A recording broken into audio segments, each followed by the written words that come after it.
क्या आपने कभी सोचा है कि हम कितनी बार किस्मत को दोष देते हैं? सोचते हैं कि ये मेरे भाग्य में नहीं था। पर क्या वाकई हम अपने भाग्य को नहीं बदल सकते? अगर मैं आपको कहूं कि भाग्य का लिखा मिट नहीं सकता, लेकिन आपके कर्म उसे बदल सकते हैं, क्या आप यकीन करेंगे? आज मैं आपको एक ऐसी बौद्ध कहानी सुनाने जा रहा हूं जो आपकी सोच को पूरी तरह बदल देगी। अगर आप भी ये समझना चाहते हैं कि कैसे मेहनत और सही कर्म आपको सफलता दिला सकते हैं, तो इस वीडियो को आखिर तक जरूर देखें, क्योंकि भाग्य का खेल जितना गहरा है उतनी ही गहरी है इस कहानी की सीख। तैयार हैं? चलिए शुरुआत करते हैं। बहुत समय पहले एक छोटे से गांव में एक युवक, नाम था विनय, जो अपनी किस्मत को लेकर हमेशा चिंतित रहता था। वह हमेशा सोचता, क्या सच में मेरे भाग्य में अच्छा कुछ लिखा है? क्या मैं अपने भाग्य को बदल सकता हूं?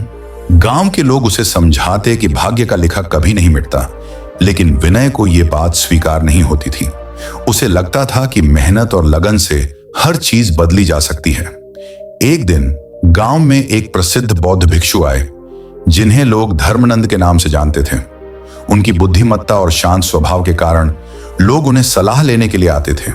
विनय ने सोचा, अगर कोई मुझे मेरे सवालों का सही जवाब दे सकता है तो वो ये भिक्षु ही होंगे। विनय ने भिक्षु धर्मनंद से मिलने का निश्चय किया और उनसे पूछा, क्या भाग्य का लिखा कभी मिटाया जा सकता है? क्या हम अपनी किस्मत अपने हाथों से बना सकते हैं? धर्मनंद ने उसे गहराई से देखा और बोले, तुम्हारे सवाल का उत्तर न तो हां है और न ही ना। मैं तुम्हें एक कहानी सुनाता हूं। बहुत समय पहले एक राजा था, नाम था सुदर्शन। सुदर्शन बहुत शक्तिशाली और धनवान था, लेकिन उसे एक बात हमेशा सताती थी, उसका भाग्य। एक दिन उसने अपने ज्योतिषी से पूछा, क्या मैं अपने भाग्य को बदल सकता हूं? ज्योतिषी ने राजा से कहा, महाराज, आपके भाग्य में जो लिखा है उसे मिटाया नहीं जा सकता, लेकिन आप उसे समझ सकते हैं और अपने कर्मों से अपने जीवन की दिशा को नियंत्रित कर सकते हैं। राजा सुदर्शन को यह उत्तर संतोषजनक नहीं लगा। उसने सोचा, अगर भाग्य का लिखा मिट नहीं सकता तो मेरे मेहनत और प्रयास का क्या मतलब? इसी असमंजस में उसने एक दिन अपने गुरु से मदद मांगी। गुरु ने कहा, महाराज, मैं आपको एक यात्रा पर भेजता हूं। इस यात्रा में आपको अपने प्रश्नों के उत्तर मिलेंगे। राजा सुदर्शन ने अपने गुरु की बात मान ली और यात्रा पर निकल पड़ा। भाग्य और कर्म का खेल यात्रा के दौरान राजा की मुलाकात एक साधारण किसान से हुई, जिसका नाम राघव था।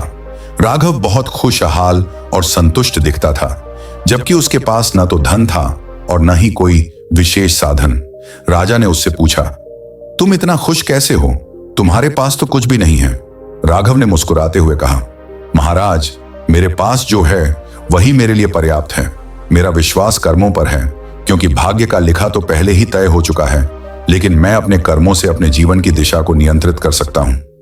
राजा को यह बात समझ नहीं आई। उसने पूछा, क्या तुम यह कहना चाहते हो कि हम अपने भाग्य को बदल नहीं सकते? राघव ने उत्तर दिया, नहीं, भाग्य का लिखा नहीं बदला जा सकता, लेकिन हम अपने कर्मों से अपनी राह को सुखमय बना सकते हैं।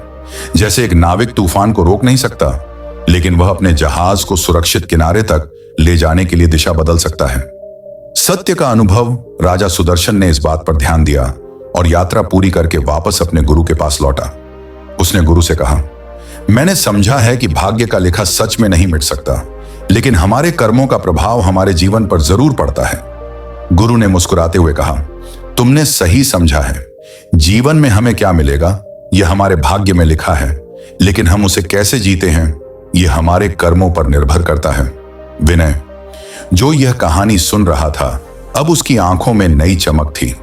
उसने भिक्षु धर्मनंद से कहा, अब मैं समझ गया हूं कि भाग्य का लिखा कभी नहीं मिटता, लेकिन मैं अपने कर्मों से उसे स्वीकार कर सकता हूं और अपनी राह को बेहतर बना सकता हूं। धर्मनंद ने विनय को आशीर्वाद दिया और कहा, सच्ची समझ यही है कि हम अपने भाग्य को बदल नहीं सकते, लेकिन अपने कर्मों से उसे गले लगाना और उसे जीने की कला सीख सकते हैं।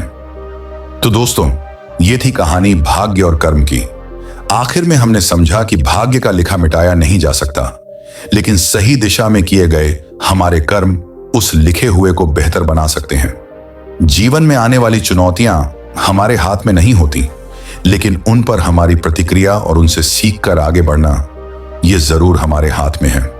अगर आपको ये कहानी पसंद आई हो और इससे कुछ नया सीखने को मिला हो, तो इस वीडियो को लाइक करें और अपने विचार कमेंट्स में साझा करें। ऐसी ही प्रेरणादायक कहानियों के लिए चैनल को सब्सक्राइब करना न भूलें। याद रखें, भाग्य पर विश्वास करें, लेकिन कर्म से उसे संवारें। धन्यवाद।